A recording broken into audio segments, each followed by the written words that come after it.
People enjoy spending their free time in the natural places for centuries, as everybody knows. We like to hike in the mountains, sunbathe at the beach, camp in the forest, and tour to see cute animals in the wild. But as the human population increases, we need more space to build new factories and apartments for us, humans. And in our way, we have destroyed more and more natural environments.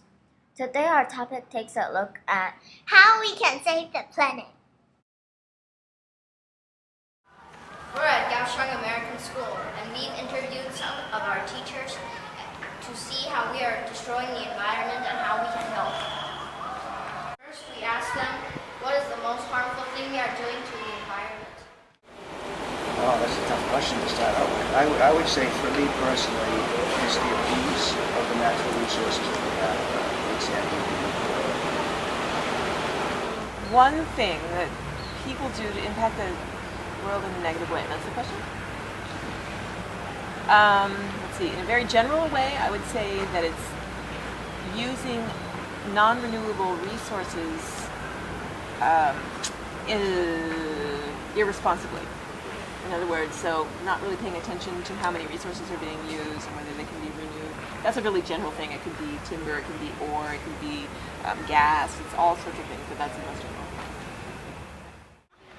Well, my concern is with industrialization. If there's too much industrial waste or chimneys or smokestacks that are emitting pollutants into the air, it creates haziness and difficulty to breathe.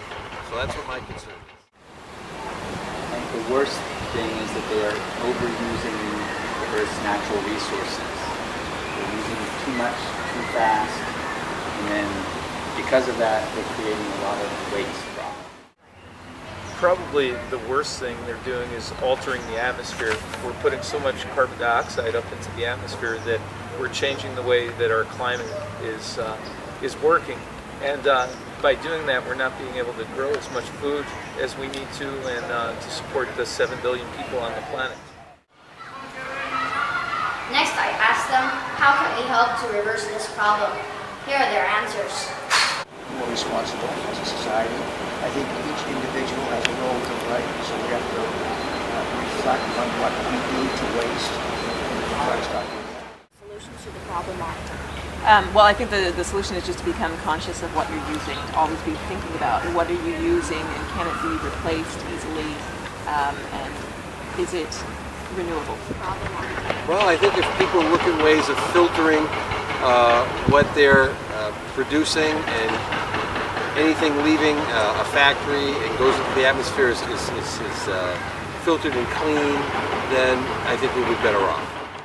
Encouraging governments and companies to try to have better laws to protect the pollution control. Something about the pollution control laws. Clean up better. Eat all the school lunches so we don't waste food, and also we don't create garbage. I think each of us needs to think about what we buy and whether we actually really need to buy that. You know, if you go to like the snack stand here and you get a pair of chopsticks, it comes wrapped in plastic. Do we need to have chopsticks wrapped in plastic? Would it be better if they were wrapped in paper? Because paper must biodegrade. So we each need to think about the things we buy, and are we buying too much? Because the more we buy, that means the more resources has to be used up. You know, all the plastics we use, that comes from fossil fuels, from oil products. So, it takes a long time for oil to form. So we got to think very carefully about how much we use and what we choose to buy. A lot of things, actually. They could ride bicycles more. They could carpool. They can shut the lights off when they're not in a room, and they can turn the air conditioning down or off, and just not use as much electricity, conserve and share with others, and also recycle. You have learned a little bit about saving our planet. Environmental problems are the biggest concerns for the KS News team. Thank Remember the 4 R's: reduce, reuse, recycle, and refuse.